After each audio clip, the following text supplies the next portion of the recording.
Hey everybody, I'm Tom Vassell and welcome to Board Game Breakfast. Guys, it's been a great summer. We've been playing so many fantastic games lately. Each week I put out a video called Week in Review where I show you all the reviews we did over the last week and give you quick ratings of them. So if you're kind of like, oh, Dice Tower puts out so many reviews, I don't know which ones to watch. Hopefully that's a way for you to narrow it down. Well, we had a lot of conventions we went to over the summer, and now we got a few more that we're going to do at the tail end of summer, beginning of fall. This week, there's the West Texas Tabletop Convention in San Angelo. Sam and Z will be there, so if you want a chance to see them, go say hi to them. I had debated going myself, but this week on Thursday, I turned 40 years old, and so I don't really have any kind of big celebration plan, but I just wanted to kind of take a day off or so. So I'm looking forward to that. But anyway, if you want to see them, go check that out. That'd be a lot of fun. I'm sure they'll get to play games with you. And then next week, me, Sam, and Z, and Eric will all be at the Portal Game Store in Manchester, Connecticut for basically a little convention, the Dice Tower Invades Connecticut. We'll be up there. We'll be doing a live top 10. We'll be we'll be playing games with people. I think there's a game show that we're doing, so we hope to see you guys there. You can find all this information about this and our videos and stuff. Really check out our webpage, the Dice Tower, and also our Facebook page.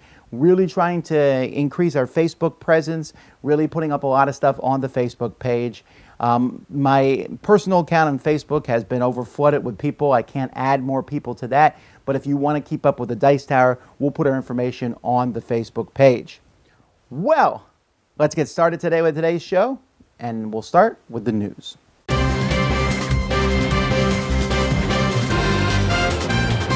Is entering the board game business. They're doing some sort of collectible card game based on Final Fantasy. So I don't know if that will be good or not. They're also doing a game called Chocobo's Crystal Hunt. Chocobo is the creature that was created for Final Fantasy, which has become one of the most popular video game creatures ever invented. And this is not a collectible game. It's a one-set game. And both of these will be coming later this year, I think, so we can look forward to that. Hopefully they're good games. I mean, I'm always hoping that games are good. AEG has announced several things. First of all, another expansion for Dice City. I believe this is expansion number 3. It's called Royal Decree. It's going to add player boards, or more boards. The other ones were very small and just added some more cards to the game, which is fine.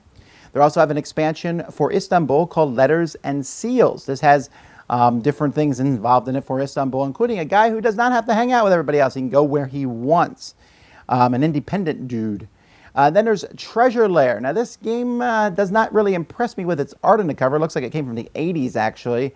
But this is about making teams and then getting treasure. So also the theme doesn't sound that exciting either. But who knows? Maybe it will be a lot of fun. WizKids has announced a trio of dice games. One of them is just around the corner. That's Blank White Dice. This is where you'll be writing on the side of dice and rolling them and getting points. Actually, I played this one. I should be reviewing this one in a week or so. But they also have Burke's Gambit and Dice Seas. So interesting to see these different dice games. Will they be good? Well, we'll find out soon enough. Upper Deck has announced the expansion for Legendary Encounters Aliens. Not that we knew they actually announced this like way last year, but it's finally coming out this year, and it's going to have 400 cards, which is a lot of cards, including the Alien Queen, which I'm sure a lot of people will be excited about. IDW has announced a few games. Escape from 100 Million BC from Kevin Wilson is a cooperative game in which your time machine has gotten you stuck and it's broken and you're stuck way in the past and you have to get out somehow. The theme sounds really fun, so look forward to that. And then also Starfall. This is a new game coming from Scott Alms, who seems to have games all over the place these days. There was an African board game convention in Abuja, which is in Nigeria. This is billed as the first African board game convention, and so that's exciting. It's exciting to see board gaming spreading all over the world. Maybe someday Dice Tower will show up in Africa. Man, I would love that. Portal has announced they now have a German division. So this is pretty cool, though, because many times we see the companies in Germany are expanding outward. Now we see a company expanding into Germany, and we see Portal continuing to grow. They've also announced some new expansions for Neuroshima Hex, Mephisto, which is like some kind of giant monster worm, and then the Dancer, which are military experiments. Both of these just showed up in the mail. I'm sure Z will review them soon. The IGA International Gaming Awards nominations have been announced. In their main category, it's Blood Rage, Codenames, Food Chain Magnate, Grand Austria Hotel, Isle of Skye, Mombasa, Nippon, Pandemic Legacy, Quadropolis, Time Stories. A very excellent slate of games. They also have some two-player ones. You can check those out. They will announce the winner just prior to Essen, and then they hand out the winner at the Essen Game Fair this year. Fields of Arle, there's been an announcement by the publisher that there's going to be a 3-player expansion for that. Well, that's kind of cool. Fields of Arle is one of Uwe Rosenberg's big box games, really big box considering it was only for 2 players. I do think a lot of his games play great with 2 players, Cavern, Agricola, Le Havre, etc. But now this one goes up to 3 with an upcoming expansion that's going to include tea and ships. Yay. All right. Steve Jackson has released a lot of details on Car Wars 6th edition. Now, this is the biggest departure, I think, from the previous ones. This one has been pushed back to 2017, which is unfortunate, but at the same time, they said they wanted to make it a really good expansion. It's going to come in 3 different sets, and each set will have a different number of players. There will be expansion factions. There's going to be miniatures of the cars and different cards and weapons. And basically, they said the theme of Car Wars is cars with guns. I like that theming. I hope it's a lot of fun. Looking forward to seeing just a plethora of stuff. I mean, a huge swarm of content for this coming in 2017. Matago has announced a new expansion for Cyclades called Cyclades Monuments. This is a mini expansion that adds monuments to the game. Cyclades is a really great, fun game, so more stuff is always going to be good. And there's a new expansion coming for Small World. This is River World. This is some more boards for the game with rivers around them and pirates that are going to be moving around. This is intriguing because I did not expect Small World to be getting more expansions. It's been quite a few years since the last one, or last, kind of buzz for Small World, but this is kind of, I guess this is kind of the new Fantasy Flight Asmodee MO, where a lot of the games from these different companies that they own, Days of Wonder, Fantasy Flight itself, seem to be producing more expansions and reprinting of games than new stuff, so maybe that's why we're seeing that. All right, that's the regular news. Suzanne, what's going on in the crowdfunding world?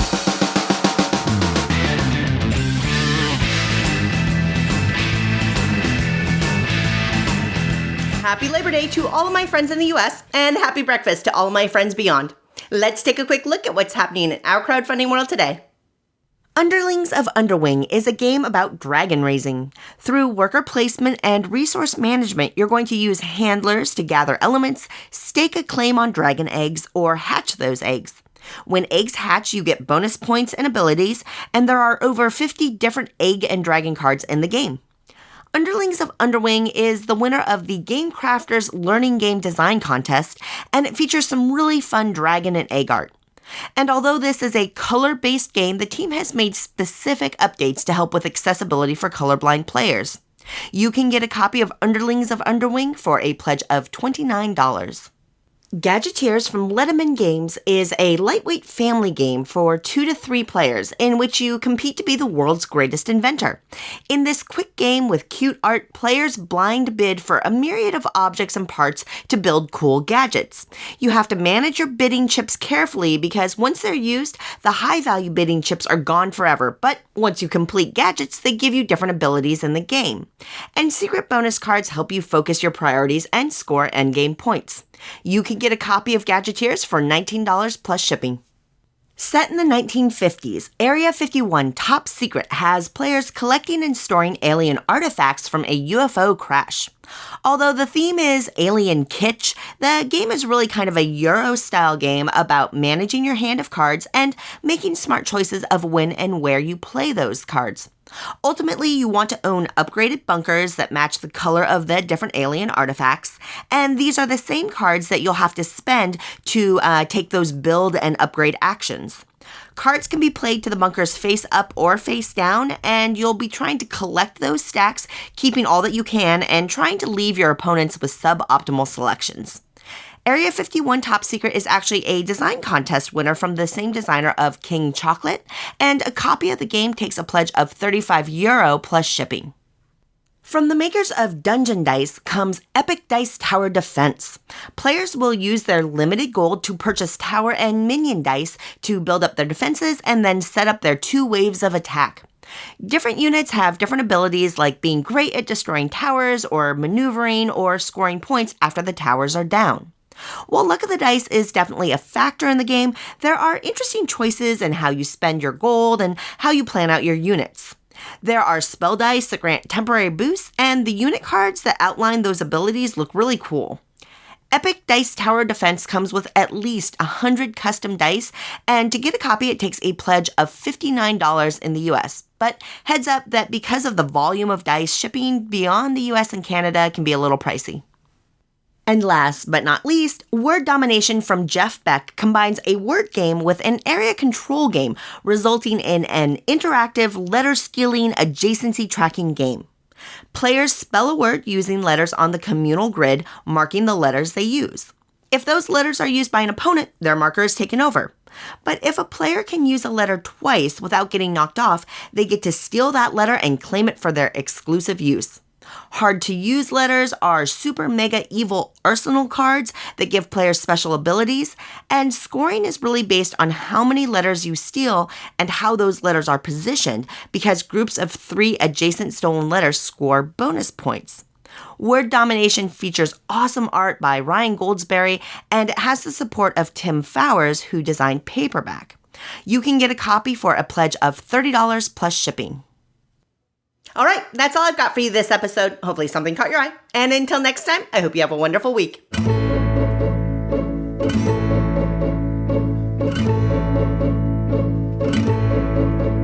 done it!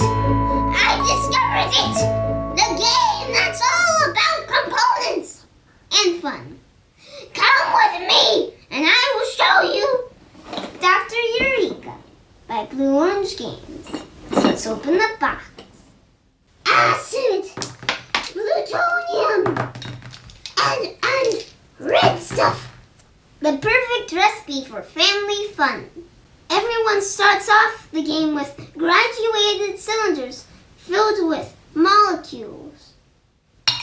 Mix them as fast as you can to complete the formulas on the cards.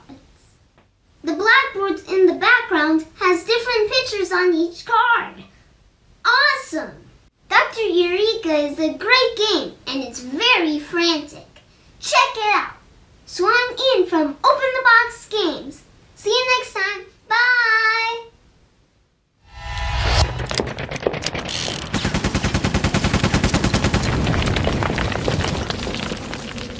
Hey everybody, I'm Tom Vassell. Jason Levine. And today's question is from Paul, and he wants to know, what are your favorite Easter eggs in games?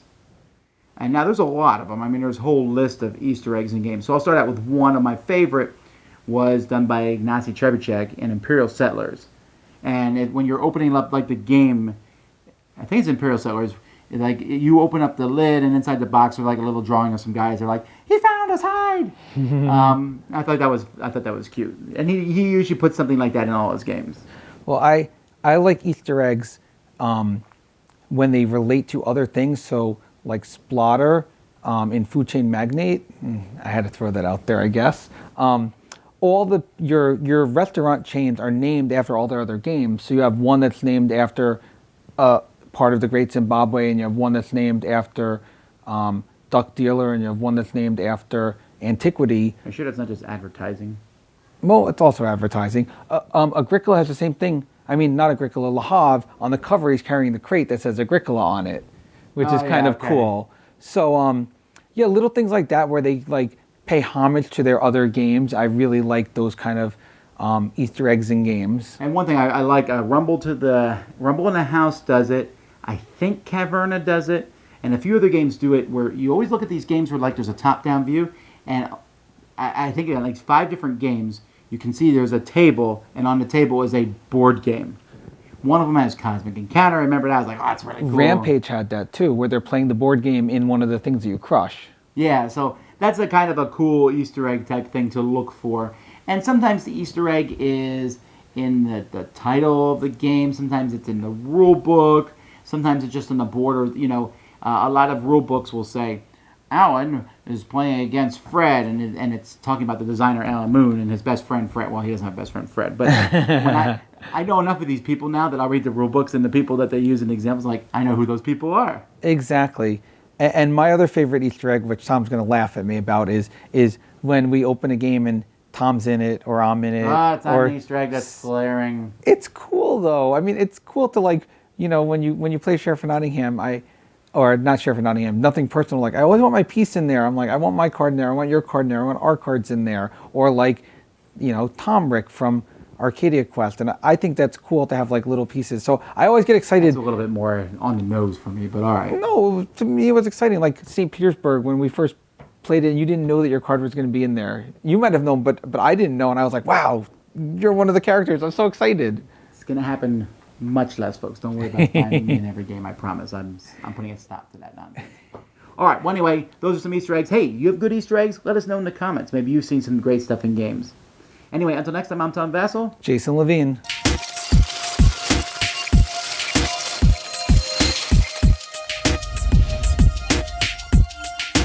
We are back for the third and final installment of the first annual Whitleypedia State of the Game, where we discuss how things are going in Dungeons & Dragons vis-a-vis the broader tabletop gaming universe. This week, we'll talk about some of the challenges and shortcomings that Wizards is trying to overcome in this game that has been play-tested since first introduced in 1974. Now, the first thing I'm concerned about with 5th edition is because the game is so simple, it might limit the amount of content long-term that Wizards of the Coast can create. I appreciate the simplicity of the advantage-disadvantage system and the uniform proficiency bonus, but it does leave a lot of room for growth. Already in Unearthed Arcana, the monthly rules supplement that they come out with, there's been a lot of repetition that some people have complained about. Particularly, the Battlemaster Fighter uses a series of superiority dice to fuel his maneuvers, and a lot of the additional archetypes of fighters that they've come out with use exactly the same mechanic. Along these lines, you can feel like you have limitations on character customization.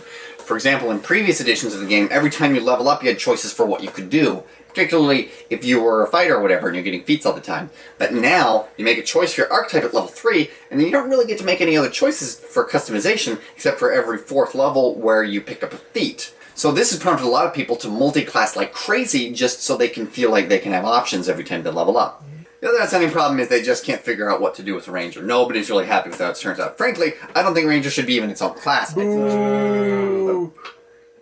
I think Ranger should be a subclass of Fighter or Rogue, or maybe even Druid, but there's just not enough to make it its own class. But a lot of people feel we need a class that just says Ranger on it, and it's all one guy's fault. Also, they don't have an official version of the Warforged yet, so I can't bring back my popular 4th edition character, Frackbot 5000. However, these are minor cribbles, and I have faith that those certain wizards on that certain coast will be able to guide us to shore. No matter who we are, if we're acrobat, barbarian, magician, cavalier, thief, or ranger. Hi, this is Mike with the Board Game Makeover. In this episode, I take a tiny game inside of a tiny box, yet it has epic theme.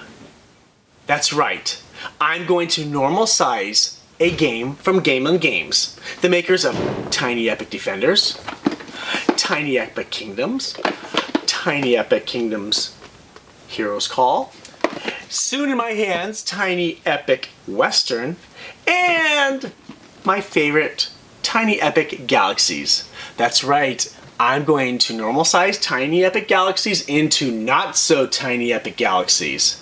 Let me show you what I did. These are the components that came with Tiny Epic Galaxies. As you can tell, these player boards are rather small, and the components that fit on them, although they fit well, are small also. This could definitely be supersized, or should I say normal sized, so that it can fit on a table and people can see what each other's board looks like. These cards from an old game that we don't really play anymore, so I used the cardboard components and re-imaged the player boards onto them, both front and back. These fit into the box perfectly, and they're the great size for this game. I found these toy spaceships on Amazon. All they are really like party cake toppers. They're plastic kaleidoscopes. I opened up each one and took all the innards out, and then I added ball bearings for heaviness and glued them back together. This way they would stay on the board without falling over. I replaced the main wooden components with these larger wooden components that I found in a game at a thrift store. I scanned in the images from the top of the components into my computer and punched them out into a larger half-inch circle and just glued them onto each colored item. So this would be the green one, of course. and this would be the red one, and they just work really well, and they fit on the board perfectly. Everything else, I used the exact same components from the box because these are normal size cards, these are normal size dice, and I didn't have to replace them at all. So other than the rocket ships, the player boards, and the wooden components, I made them normal size so that this game is now a normal size game. So not all games need to be supersized to be fun. Some games just need to be normal sized. Taking tiny epic galaxies and creating not so tiny epic galaxies was very simple to do. In fact, you can use the original components, just create larger player boards. Thanks for watching the Board Game Makeover. We'll see you next time.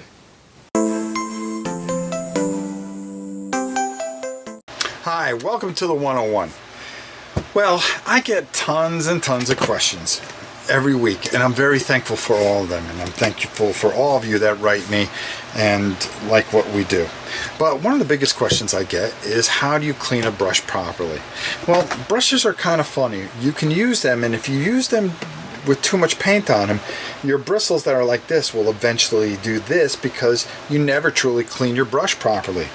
That's why I go out and I buy myself one of these brush tanks. They're very, very good. Comes with a little screw in top, and it has a little bristle in here. So you can get your brush in there to clean it out really, really good. Also, and it's usually at any kind of art store for about $8, you can get yourself some brush cleaner and conditioner. And it'll tell you that it's perfect for acrylics that you use to paint all these figures. Putting a little of that into here and just closing it up and just having it on hand after you're done with all your brushes for the day. Take the ones that you used, even though you rinsed them out with water, take them and put them into this conditioner, brush it out, and you'll find that your brushes will last a lot longer. Well, there you go. That's how you keep your brushes clean and that's how you keep your brushes nice and clean for use each and every time, and it'll last a lot longer. Well, that's it from me. Until next time, I'm Rob Warren, and we'll see you soon.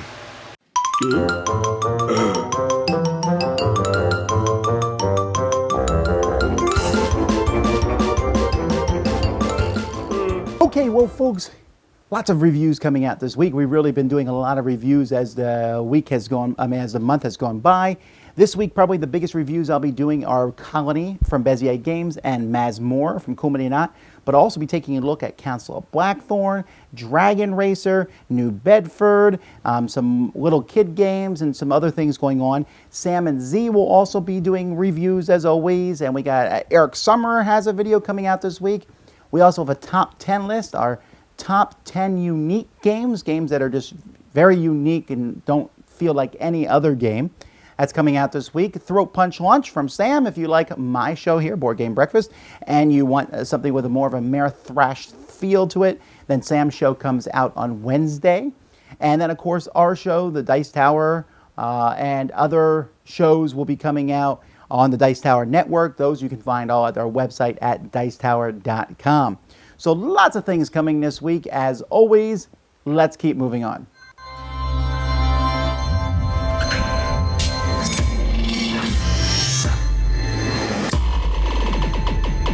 Chaz Marler from Pair of Dice Paradise here, and as you may know, I've been working on a video series cataloging my top 100 board games of all time, which appears on the Dice Tower. Now, putting together these videos has been extremely fun, by which I mean excruciatingly difficult.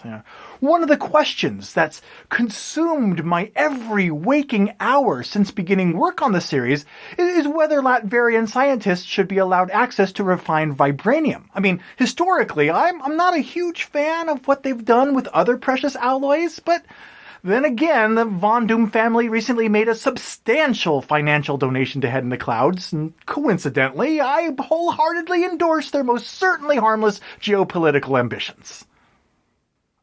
Another question that's been on my mind is, how much experience should I have with a game before it's eligible for inclusion on my top 100?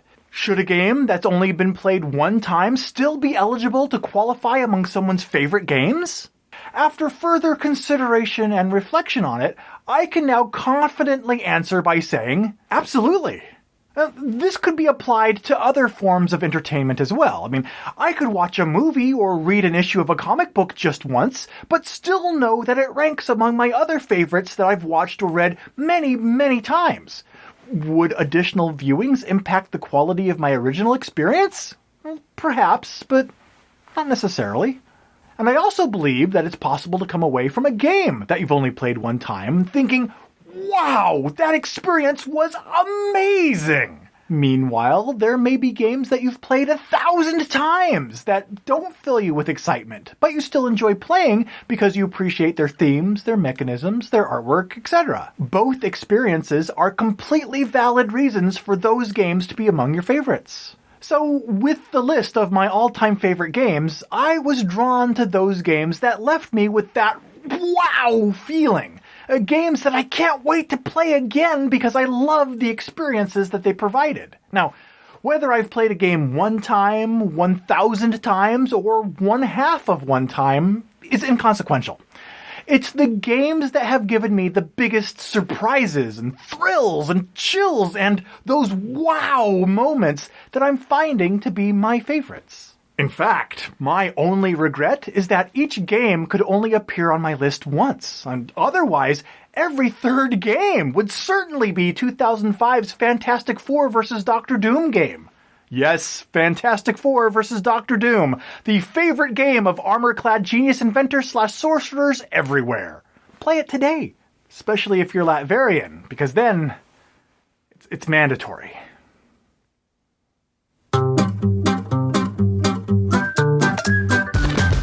Hey folks, today I wanted to talk a little bit about high-rated games at Board Game Geek. Now, BoardGameGeek.com is probably the most famous board gaming website in the world. It's certainly the most used, and you can go there and you can rank games and talk about games, and it's really hundreds of thousands of users are there. Well, when you're at Board Game Geek, you can rate games, and so today I want to take a look at the current top 10 of Board Game Geek. Now, this list is, the top 10 of Board Game Geek is an interesting thing. There are some different, I guess I was about to say flaws, but flaws might be a strong word. There's just some things about the system. For example, ratings never get changed, never decay, never do anything. So a highly rated game from yesteryear, even if it doesn't do so well today, might stick around in the ratings for a while because people don't change the ratings. Also, there's also a kind of a cult of the new thing where a new game is very exciting, so they tend to rank that higher. And then there's also some groupthink. Games that are extremely popular often won't show up in the top 10 because these are kind of the tastemakers to some sense of board gaming, so they may not like these popular games as much. So these are more critically acclaimed games. All that being said, it's very interesting. There's been a lot of movement in the top 10 in the past year. So number one in the top 10 right now is Pandemic Legacy. Now, Pandemic Legacy just came out, showed up, shot straight to the top. And yes, obviously there's some benefit to it being based on a game a lot of people like, Pandemic, and then the whole legacy idea. But the other legacy games, Risk Legacy and now Seafall, I don't think will shoot up quite as high. I think Pandemic Legacy has that unique thing where it appealed to heavy gamers, light gamers, medium gamers, gamers who like theme, etc. And honestly, I think it's going to be in the number one spot for a long time. Number two and number three have been switching positions over the last few days. Number two currently, when I made this, was Twilight Struggle. Number three is Through the Ages. Twilight Struggle has been number one for a while. It passed up the number one, and there was the number one spot has been held by only like 6 or 7 games since Board Game Geek has come around. But there was one game that was number one for an extreme long time. We'll get to that in a bit. But Twilight Struggle also held that throne for a while. Now, I think Twilight Struggle is higher than it would be if everyone on Board Game Geek played it. See, Twilight Struggle is a great game. I really do like it. I give it a very high rating, but I think it's higher than it would be normally because most people who aren't interested in Cold War and area control aren't going to play it and rank it. Therefore, it doesn't have as many negative reviews as it might otherwise. But it still is a fantastic game. Through the Ages. Now, this is the second edition, and in fact, Through the Ages shows up on the top 10 twice. It's also in position number 9, for which place I'm actually going to delete that from me talking about today. I don't think it should be rated under two different things. I know the new version is a streamlined, better version than the first one. I enjoy the second version very much.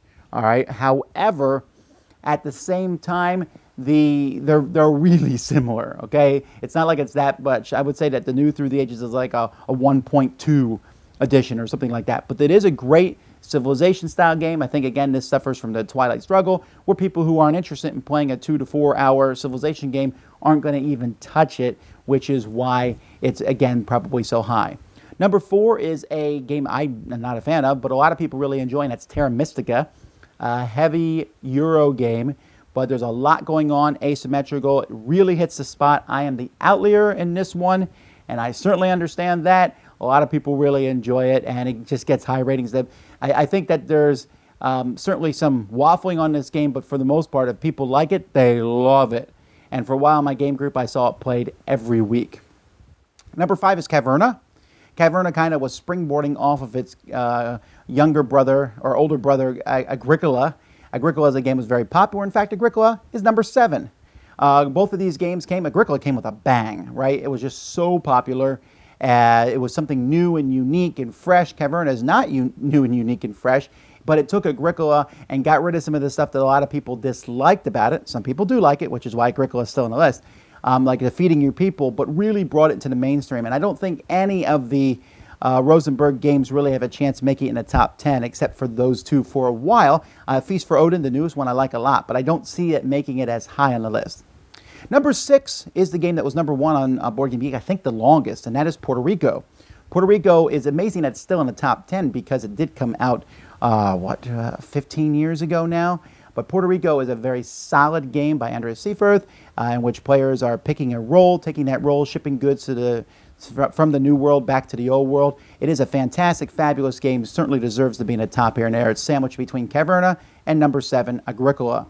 Number 8 is Stefan Feld's highest rated game, and that is Castles of Burgundy. Castles of Burgundy is a game that uses dice, but not so random as you might think, as players are basically building a grid. The theme itself is pretty dry as you're building these different grids, putting tiles down, getting points. But again, I enjoy this game. It's certainly it's the one that people, when everyone talks about Feld, some people like Trajan, some people like Bruges, some people don't like either one of those, but Castles of Burgundy almost always gets high marks from everybody. I already mentioned that 9 was Through the Ages again, so we'll jump down to 10, Star Wars Rebellion. This is the newest game on the list. Again, I think this is one that you like Star Wars and you want to play a long game that feels like Star Wars in a box, so that's why this game is so high on the list. But at the same time, it is pretty fantastic, and I wonder if this might be the highest it goes, but we'll see. And number 11, which is number 10, because I'm not counting Through the Ages twice, is Seven Wonders Duel. Another very new game. This came out last year, about a year ago now. The 2-player version of Seven Wonders, which wasn't just a variant, felt like a completely different game, and is actually a fantastic game back and forth as players are trying to build a little civilization with a little cool card drafting mechanism. So it's interesting. We'll see. There's some other new games. There's 3 new games that are probably, I don't know how high they'll reach. Scythe is at number 15 now, which is, this one's really new and it's been shooting up there pretty quickly. Blood Rage is at 16. Codenames is at 20. So I don't know if those 3 games will shoot into the top 10. I don't put stock in this top 10 so much like, oh, well, it's in the top 10. It must be good. But if it is in the top 10, it's certainly worthy of looking at. You won't do wrong playing these games. How will things change in the future? What new games will pop up in the top 10? Has a game come out this year that will go in the top 10? Well, maybe Scythe will. I don't know that any other game has a chance of that at this point in time that I've played. I played some games that I really like a lot, but for them to get into the top 10 is more difficult.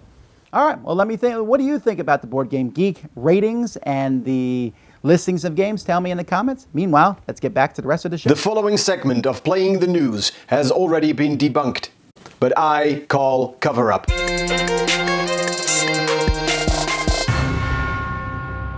Hi guys. This week I'd like to point your attention to Zelenchukskaya, where a huge radio telescope picked up a signal possibly sent from 94 light years away. A group of Russian astronomers detected the mysterious signal spikes on May 15th last year.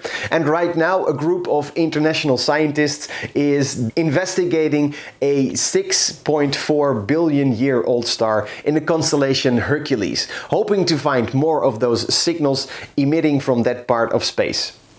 The detection and the further investigations are going to be a hot topic at the end of this month at the International Astronautical Congress in Guadalajara, Mexico, which will be the same place and date as where Elon Musk will reveal his plans to colonize Mars.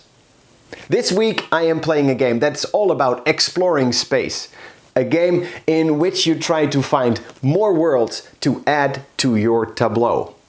This week I am playing Race for the Galaxy. Race for the Galaxy is a card game in which players build galactic civilizations by playing cards in front of them that represent worlds or technical developments. There are 5 phases to the game that only get triggered when one or more players secretly and simultaneously chooses that phase. Predicting and anticipating your opponent's moves are crucial to winning this game. Race for the Galaxy is fun with 3 or 4 players, but in my opinion really shines in a head-to-head battle. I participated in a couple of one-on-one tournaments and it is very addictive. If you don't already know the game, I suggest you check it out. In the meantime, I'll go look at the stars and see you next week. My name is Dave Luza. Thanks for watching. Hello and welcome back, Niels, Cyril's Brettspiele, and today, Royals.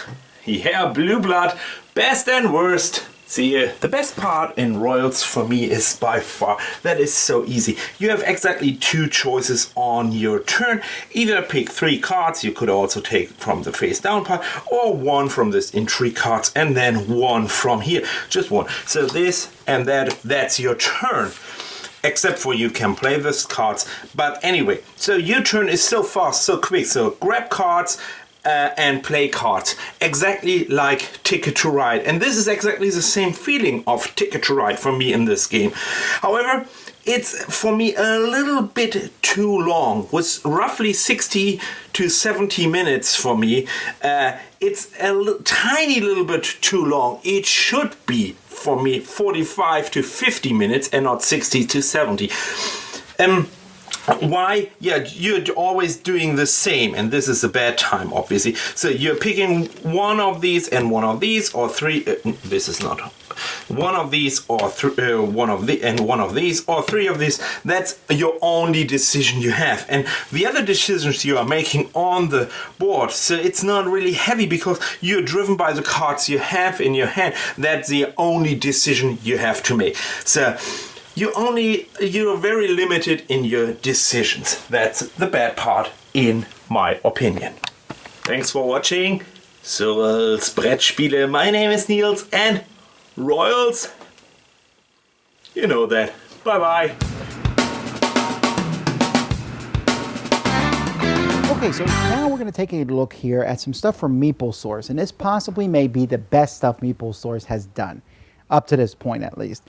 And these are upgrades for Puerto Rico. Now, I have for Puerto Rico the already quote-unquote deluxe version.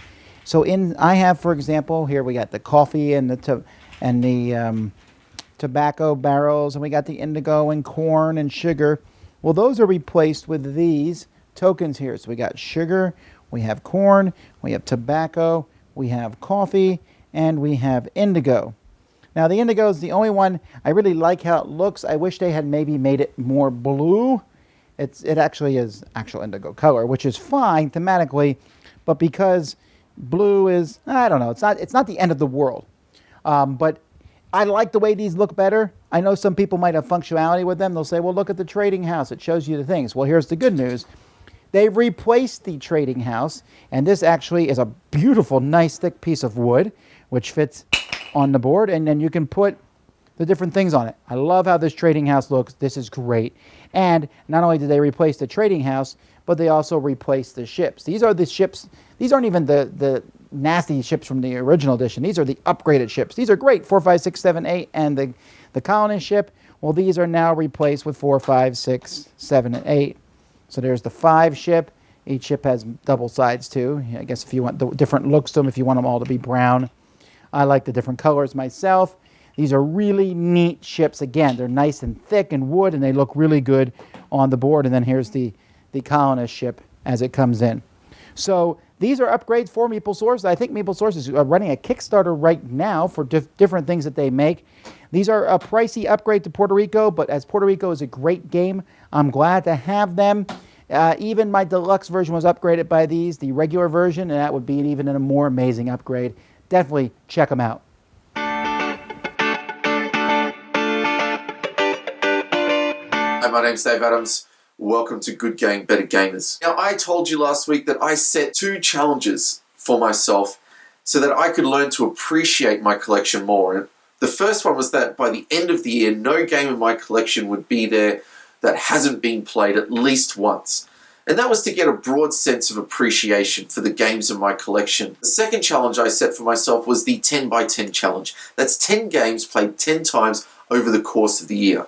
And the purpose of that is to learn to appreciate the games on more than just a surface level, but to really get deep and to understand their mechanics, why they work, or even why they don't work. The first game that I chose was The Resistance by Don Eskridge. Some of these games that I've chosen are games that I play regularly with the junior school or middle senior school at my school board game group. This one brings in the whole meta game and makes it a part of the actual game itself.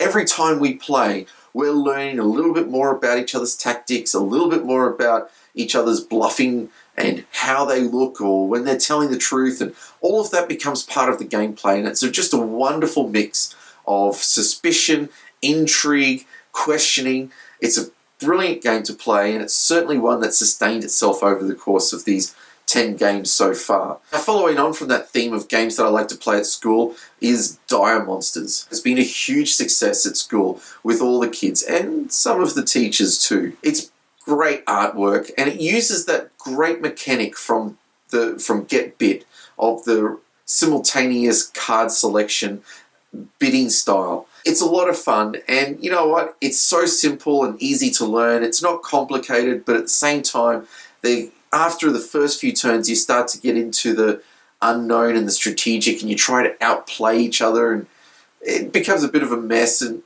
but it's a lot of fun. I'm Dave Adams. Enjoy your breakfast. Hello, my name's Dan, and this is my pet monkey Cora, and we're here today... Not a monkey. She's not a monkey. And we're here today to talk to you about games for children of 5 and under. And this is a game we're going to be talking about this time. It's a game called... Outfoxed. Outfoxed. Outfoxed is a cooperative game where you work together as a team of detective chickens to find out which fox stole the pie. In it, you're going to use a Yahtzee-style mechanic to either reveal new foxy suspects or move around the board searching for clues and use a really nice plastic window device thing to narrow down which of the foxes may have done it, until eventually you're left with the sole perpetrator of the crime and he can be brought to justice in the chicken court of law. So, Cora, what do you think about Outfoxed? I like it. Why do you like it? Because I do suspects and clues. Suspects and clues, yeah. Do you like doing the suspects best or the clues best? Clues. Clues, the ones with a little window you look through. Yeah. Yeah, that's pretty awesome. So, it's a really nice game. The art's very nice, very charming. I particularly like all the little different foxes. It's teaches kids deduction skills, which is really good. And I also like the little Yahtzee mechanic of the dice. That's really nice as well. So I'm very glad I got this. And it's 2 thumbs up from me. Are you going to give it any thumbs up? No? But Cora's just informed me she doesn't give thumbs up anymore. Have you got any other kind of system? No. No? How do you know if it's a good game or not? Because I like the clues. Just because she likes the clues. She doesn't hold with rating systems. That's so passé. 2 thumbs for me anyway. Now I've heard, if you search hard enough, if you search long enough, you can find on those shelves filled with Trivial Pursuit and Twilight Seen It, hidden gems. Oh yes, on the shelves at thrift stores. Or as we call them, charity shops, which are the same as thrift stores, only smaller, like our deep pan pizzas or political corruption. Now, I love charity shops. Like 70% of the things I own are probably from charity shops. This blanket, charity shop. This strange mug thing with pens in it, charity shop. This needless impulse buy hat, charity shop. But I'm prepared now to go on record and say you cannot find a good board game in a charity shop. Or so I thought, until Twilight Struggle, baby! £2.50, mint condition. I even kept this. I kept the sticker on just to £2.50, just to prove it to myself. In case it was a dream. £2.50. Can you Twilight Struggle, mint condition? I mean, come on. I don't like being wrong, but I mean, it felt really good. Like when I said the world was going to end because of the lizard government, or when I said you couldn't drink a whole pint of maple syrup without being sick. I mean, I was wrong. I was wrong then too. That didn't make me feel very good.